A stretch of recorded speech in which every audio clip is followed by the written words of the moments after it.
everyone. This is going to be an important video. The crescendo that I've been talking about, the astrological crescendo I've been talking about over the last couple of years, and so have others.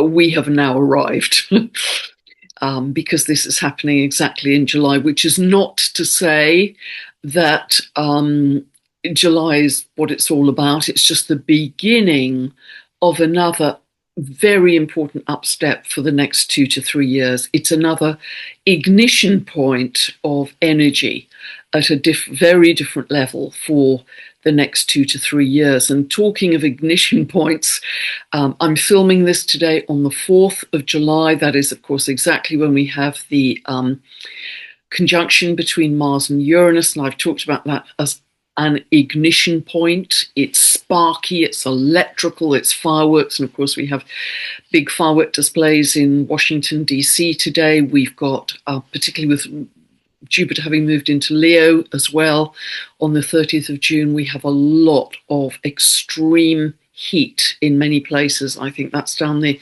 east coast of the US. It's very hot here in the UK. They've been having exceptionally hot temperatures in Europe. And in general, that kind of extreme situation is likely to continue with extreme weather, partly because, and Stephen Burns, the brilliant geologist, talks about this very eloquently, because there is so much electrification of the Earth right now. I'm going to post his video where he talked about that below this one.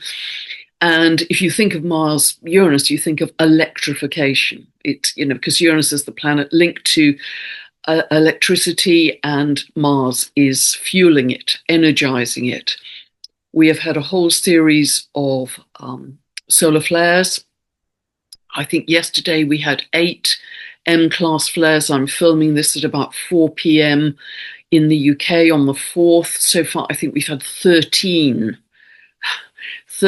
M-class flares. In the last few days, we've had a 1.1 X-class flare. We've had some major earthquakes. 6.9 in Japan, a devastating sort of double earthquake hit in Venezuela with a lot of casualty and death there. So if you can send help, send prayers, that would be a very good thing to do. That's generally, these earthquakes and volcanoes have happened away, certainly the earthquakes away from densely populated areas, but it is really starting to heat up. We've had them in the Philippines, we've had them in Indonesia. I picked up another one, I think, first thing this morning. I'm kind of losing track. So there's this eruptive, Mars-Uranus, very eruptive quality. We have very active sunspots right now. I know that sunspot 4479 is super active. And we're in the midst of a geomagnetic storm right now, which has knocked out some power grids in the US. And so there's a lot happening. And of course, everything is connected. We are becoming more electrified. Now, the good news is, although that seems to be extremely disruptive, and it is, the good news is that this degree of plasma, of this new high frequency photonic energy coming onto the Earth, that represents an enormous ingredient for our evolution. We are electromagnetic, we are plasma bodies. We've got this incredible surge of new plasma coming into us. And this is the upstep in evolution that we were anticipating from the astrology is right on time. And that's why I got so excited talking to people like David Clements recently, who was talking about this big evolutionary surge coming in through June and July. He said it would peak in late June and July. We are right in that now. Nancy Rebecca, just about a week ago, and I was talking to her, said the same. Kelly Kolodny, the same. There are many people out there saying this same thing from their different perspectives, whether they're channelers, whether they're spiritual people, whether they're physicists, cosmologists, whether they're astrologers like me, everything is converging. I did film a video a couple of years ago called Convergences and Game Changers. And, we are right in this. We are right in the thick of it now. but it's immensely exciting, yet fast moving. It's crazy. We get lots of physical effects of extreme tiredness, insomnia, tinnitus, lots of things. But it's also extremely exciting because the Mars-Uranus conjunction is very much about truth and awakening. And I don't know about you, but I'm starting to see people all around me, people who have had no interest in astrology, spirituality, anything like this, are kind of my normal friends, if you like, are coming to me saying, look, I'm starting to have very vivid dreams, or I'm starting to have this sense of different perception, or, you know, this crazy thing happened to me with a tree in the wood, and, you know, I can't believe I actually think I got a message from a tree. You know, these are people who are not in that place at all, typically. So I think what this is bringing in a very incredibly exciting sense is a massive wave of awakening across the population. And we're all on a spectrum, you know, we're all at a slightly different place. There's no judgment, there's no race to be won. Think of it like a yoga class. We are all just on our own pace, our own soul journey. But this awakening is happening quickly, more so as more truth comes to light, because there's no hiding place now for secret deceit. There's just the brightness of the light that we are incorporating, embodying. Remember, this is an embodiment. It's not an out there, it's an in here. You know, we are the thing about this ascension is we are taking this energy through our physical body. We're sandwiched between heaven and earth here, you know, between the sun and the earth. So this is a real pattern interrupt of what we have known. And these are for sure paradigm shifting times that we are in and entering in a bigger way. Now, we've had a huge build up to this over the years. We had the harmonic convergence. We had the end of the Mayan calendar. We had the end of the Kali Yuga, according to Bibu Dev Misra, at the Aries equinox in 2025. Remember, it's just the beginning of the end, not the end, but the beginning of the end. At the Capricorn solstice last year, I was lucky enough to be involved with Kelly Clodney and Emilio Ortiz, and we were welcoming in this much bigger galactic consciousness in that session, which you can still access, I think, via Kelly's page, Kelly's website.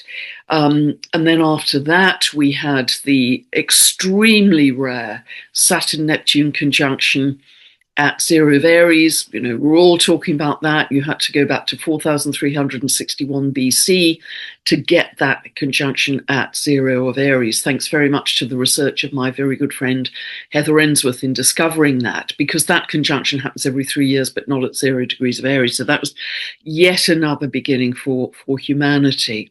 Then we had the Aries equinox again this year, and the whole pile up of planets, which was extraordinary, in Aries. You know, new beginnings, new beginnings, new beginnings.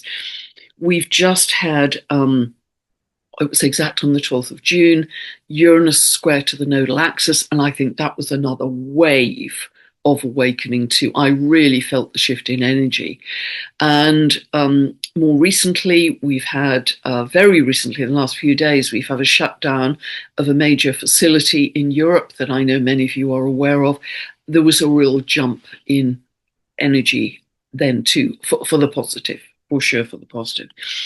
And so what I'm going to share today is something called the basket, and I'm calling it the basket, and other astrologers again are talking about this because this was, and I've mentioned this in videos, gosh, way back in 2024, there was a brilliant French astrologer, researcher, I think he was a visionary, called André Barbeau, and I'll put his name below. And he principally focused on mundane astrology, which doesn't mean dull and boring. It's incredibly interesting. It means mundus, the world, Latin, global astrology. And he had many accurate predictions, including the prediction of the pandemic in 2020. Sadly, he died in 2019, so he missed seeing the blossoming of that prediction, but he was spot on with that.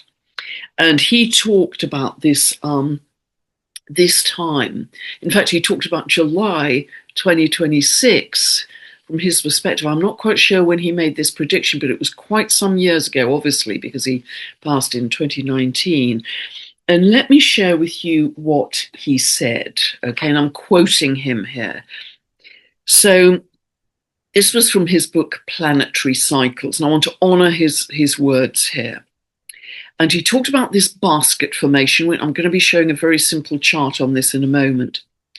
It is the most benefic configuration of the century, and its interplanetary partnership will work for the best in a splendid relaunch of civilization.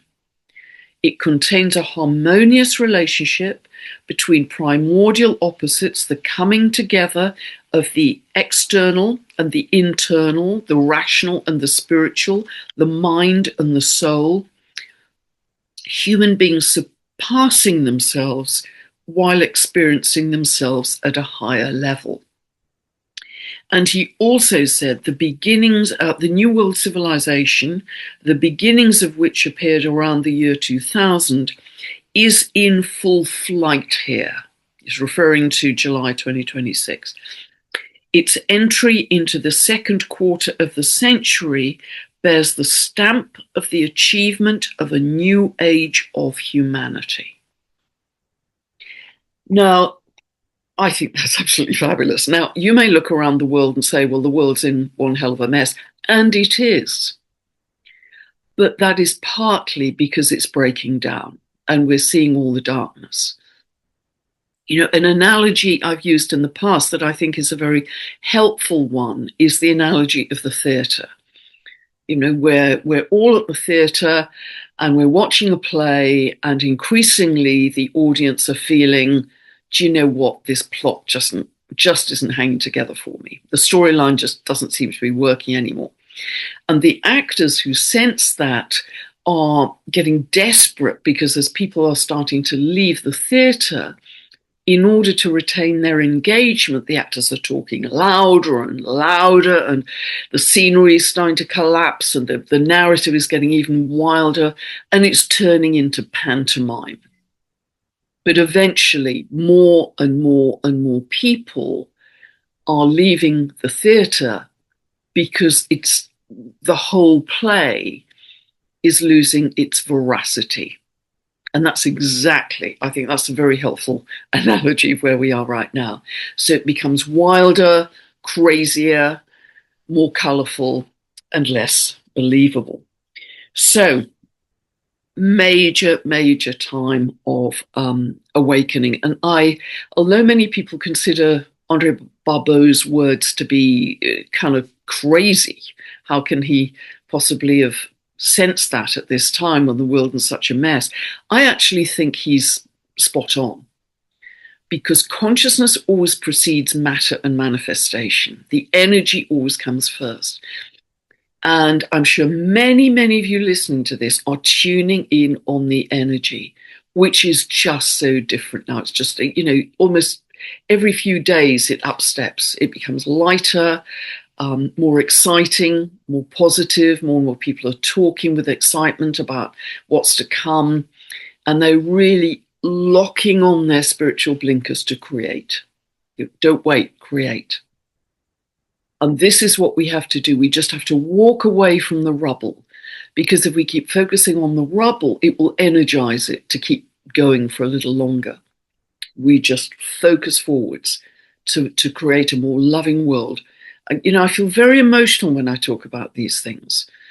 You know, holding hands, connecting with our hearts. As you know, I've just started up that new initiative of Pam Gregory Giving. I'll put the launch video for that below as well. And that's, you know, I'm taking no financial benefit from that at all. This is all to raise money for worthy charities. And, you know, we're going to be completely transparent in how we run that. And by the way, I have a new Facebook page called Pam Gregory Giving on that with updates. So it's only on Facebook, not on any other social media. And remember, this is my only channel. Please don't watch any other YouTube channels that have my content. They're all scammers. Just stick to this one and you won't go wrong. It was so important. to make sure you're not misled and lose money, etc. But I actually think that we are we're moving away from the demolition, although there'll be an awful lot of it going on. But it's kind of, there's a feeling, and Nancy Rebecca talked about this in our recent conversation, there's a feeling kind of it's fading away into the background. We're not in it, in that we're no longer fully in 3D. It's kind of a little bit black and white and a little bit distant, and we're not listening to the news anymore. And it's all kind of just fading away, because I truly believe if we had to condense what this period is about, it's moving from the external to the internal point of reference. From the everything being external, the news, the external events and how they define your reality, to say, no, I'm going to step into my inner authority, my sovereignty, and I am going to choose to create my reality, along with a load of like-minded people who are going to do the same. So you're not alone in this at all, particularly not energetically. And so we are starting to develop in a much bigger way our inner spiritual technology. So we're going to be moving from external to internal. We're going to be moving from incoherence to coherence. That's a physiological harmony that you can easily achieve by breath work. Go onto my website, meditation page. There's a yogic baby belly breath on there, which is incredibly simple. Or you can do the box breath, which is you choose the number of breaths, but let's say 6 breaths in, 6 breaths hold, 6 breaths out, 6 breaths hold on the exhale. And you keep repeating that, and that takes you into a much greater sense of coherence. Candle gazing, bare feet on the grass, hugging a tree, all these incredibly simple, free things to get you to that greater coherence, because coherence is so crucial for expanding our heart's toroidal field. From agitation and fear to stillness and love. That's where we're headed, because once we can get to that still point, then it's almost like we're surrounded by the multidimensional reality. We can look back in the past, we can look forward to the future, we can connect with other beings. It's that kind of knot. In fact, in my shamanic practice, a lot we talk about walking the 8. And in fact, I have a conversation with Sarita Sol, who's my shamanic teacher, walking, literally giving you a physical demonstration. I'll put the link for that below as well, because walking the 8, the knot in the middle of the 8 is the infinity point where everything becomes possible. You know, this spiritual technology we're developing is so exciting. We are remembering who we truly are. So it isn't just a development of new skills, it's a remembrance of ancient skills and ancient wisdom. And it's moving from separation, loneliness, to connection to all living beings. And really feeling that and sensing that.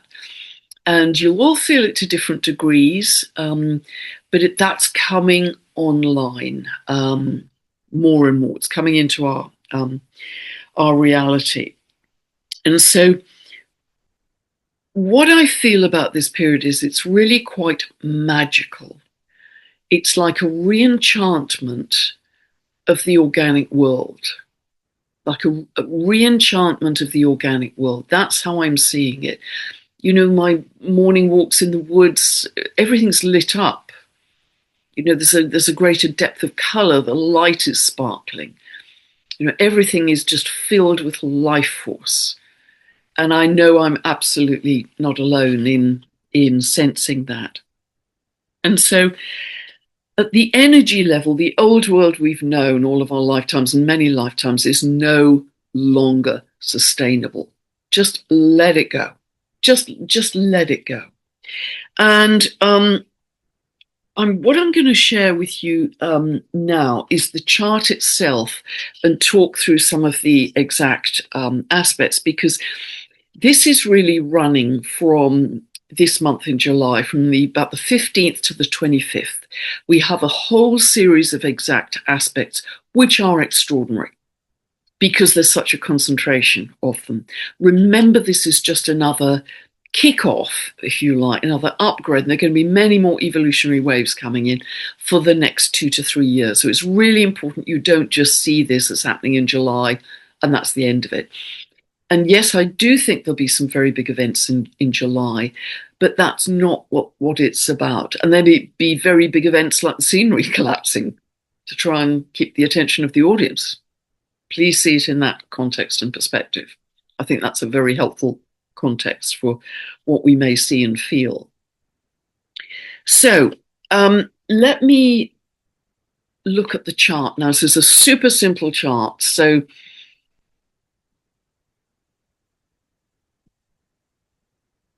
I feel so excited about this. Truly, I do.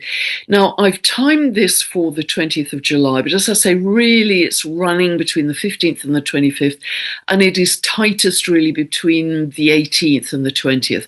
On the 20th, this is where the opposition between Jupiter and Pluto becomes really super tight. But let me explain this. So just look at it, even if you know absolutely nothing about astrology, how symmetrical this is, how perfectly balanced and symmetrical. All of these aspects between the planets, apart from the red line, the opposition of Jupiter-Pluto, the blue lines are all harmonious. Trines, sextiles are considered very harmonious in astrology, very positive.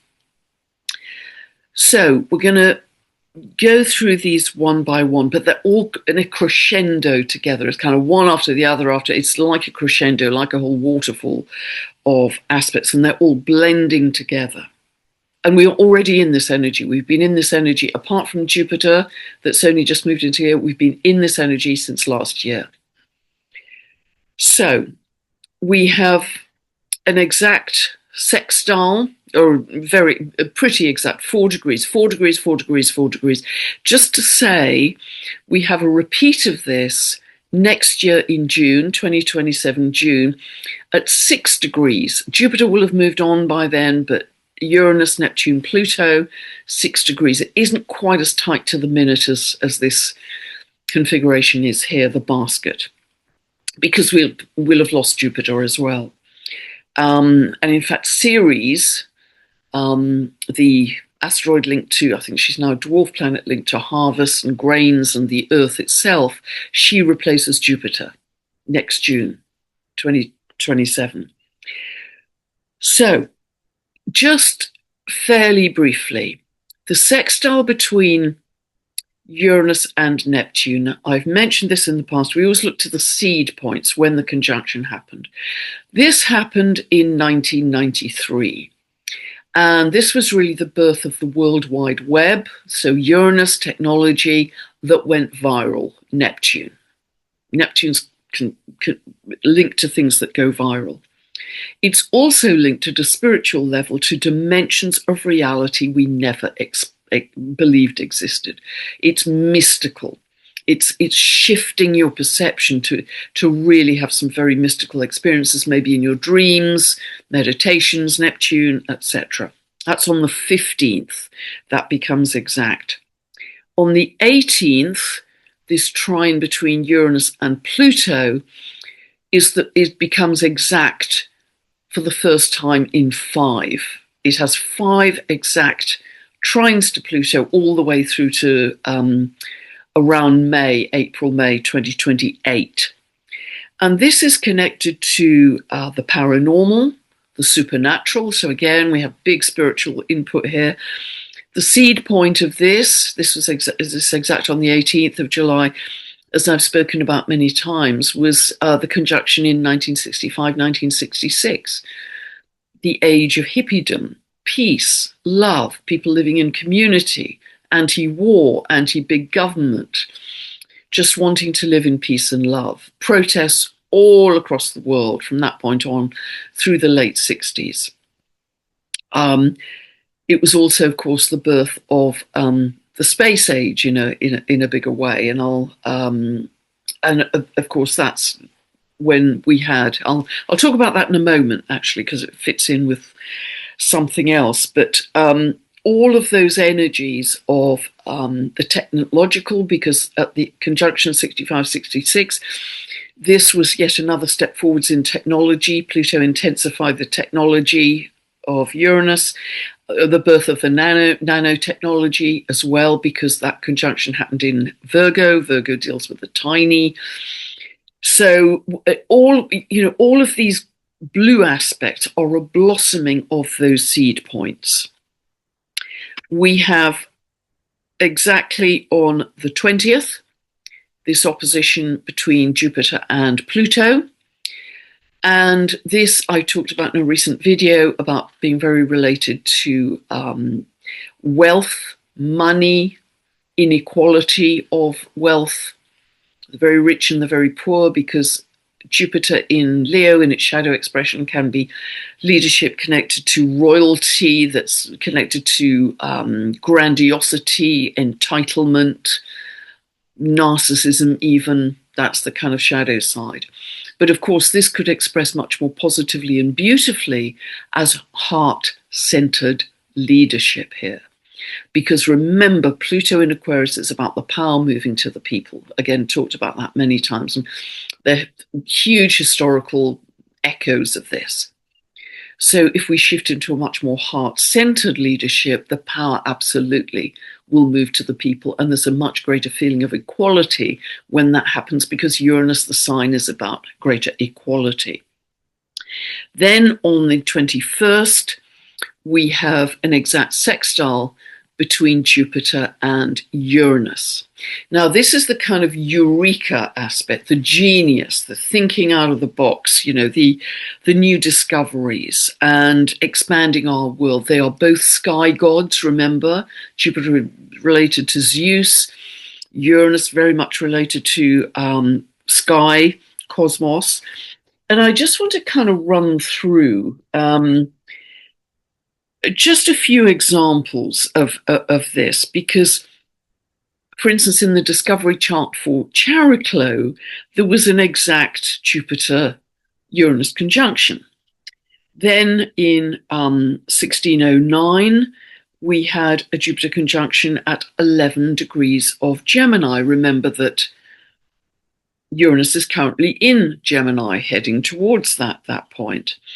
And this was when Johannes Kepler, who is said to be the greatest astronomer of all time, in 1609, he published what was called the Astronomical Nova, his new theories about the cosmos and the planetary movements. And he went on, you may know, to develop his 3 laws of planetary motion, because he was drawing on a blackboard when he discovered that the Earth and the planetary movements are really all geometric shapes. And he had this eureka moment, Jupiter-Uranus, this eureka moment, and went on to develop and publish his 3 laws of planetary motion, which is what we've really been basing our astrology on since that time. And he, together with Galileo, they both developed telescopes. Telescopes, I'll come on to in a moment. They made the greatest astronomical advances of the previous 2,000 years. Big jumps, quantum jumps, Jupiter-Uranus quantum jumps.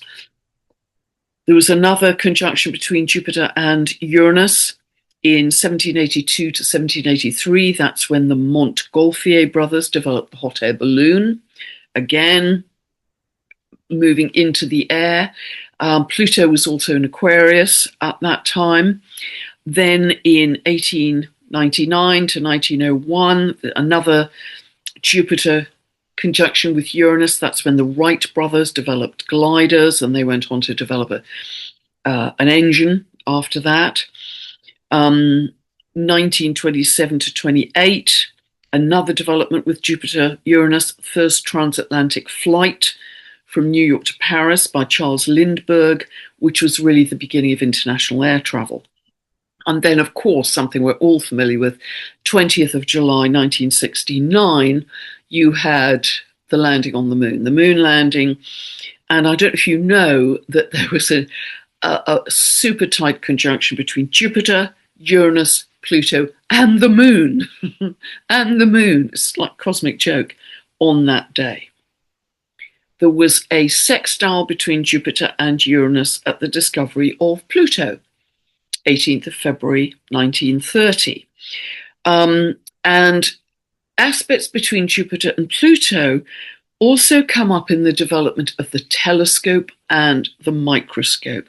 The telescope is linked with Kepler's telescope and also Galileo's, not only to Jupiter-Uranus aspects, but also Jupiter-Pluto, because if you think Jupiter's the planet of expansion, making things really big, and Pluto tends to make things what Pluto does is make big things very small and small things very big. It's quite paradoxical, but they are both linked to both the microscope blowing up tiny things so we can see them, and the telescope going into vast distances. The combination of Jupiter, a sky god, and Pluto, vast, in Aquarius particularly, vast cosmos. Every time Pluto's in Aquarius, we've gone deeper and further in our understanding of astronomy, the cosmos, how our reality works. In 1981, for instance, that's when we had a Jupiter-Pluto conjunction at 24 of Libra. That was the development of the Hubble Space Telescope. So, really, really, really interesting. So that is all suggesting that we are in a major age of discovery, quantum leaps. As I said, way back in 2023, when Pluto entered Aquarius, we're going to discover an awful lot of the out there.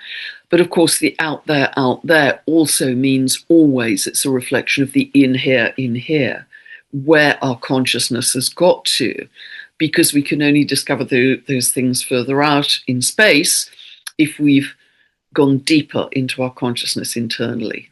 So this is just a mirror image. So that's so on the 21st of July, Jupiter sextiles Uranus exactly in this configuration. On the 22nd, we have Eris, which I haven't shown in this chart, moving stationary retrograde. So her symbolism, she's the warrior sister of Mars, remember, super feisty. She goes stationary retrograde on the 22nd. So her symbolism will be magnified. I can see a lot of protest this year. Just like in the Summer of Love in 1967, I can see a lot of protest. And remember, in that time, and this was running from the conjunction between Uranus and Pluto, that was greater demands for civil rights, gay rights, women's lib, black rights. You just go back. It's very easy to find those much louder, greater demands for equality. And of course, that's what Eris is all about. Equality, nobody to be excluded, everybody to be heard, everybody to have a voice. Remember, she was excluded from the wedding. And so, I'm going to stop sharing here. And that's just a taster, really. Because as I say, this is just the kickoff of a higher level of consciousness that we are all, some people quite surprisingly, because they've never been exposed to this, we are all going to start to experience at different levels. And please have no judgment with this, whether you're ahead or whether you're behind. It just doesn't matter. We are all on our way. We are all on the journey. And really focus your compass on creation of a more loving world for all of us, a more abundant world, where every single sentient being has love and respect, everyone included, everything included. That's a world I think we all want to see. And we can absolutely do this as humanity. There's so many of us coming together saying this same thing. It's so exciting. And remember that your focus and your attention are your absolute superpower. I mean, Paul Levy refers to focus as your superpower. It's your attention. It's like the prow of the boat. It's your absolute, where you're cutting through the sea. That is what creates your reality. Don't deviate, don't get scattered, don't get distracted. And we are really already starting to see the magical re-enchantment of the organic world. So I hope that's helped you. A huge amount in there, I know, a lot of information. But I've wanted to do this for some days, but I've been rather busy doing other things, as you know. And so, yeah, just start to feel it. Don't think it, feel it. Feel it in your body. This is about an embodiment. Welcome in this high frequency energy, this plasma, however uncomfortable it is, and however we're kind of digging up old traumas, they have to be released before we can step into these higher dimensions. Welcome it in. This is your principal cake ingredient for your evolution. God bless. Much love. Back very soon with more specific detail about the second half of July. This is much more big picture. Thanks for listening all the way through. Bye for now.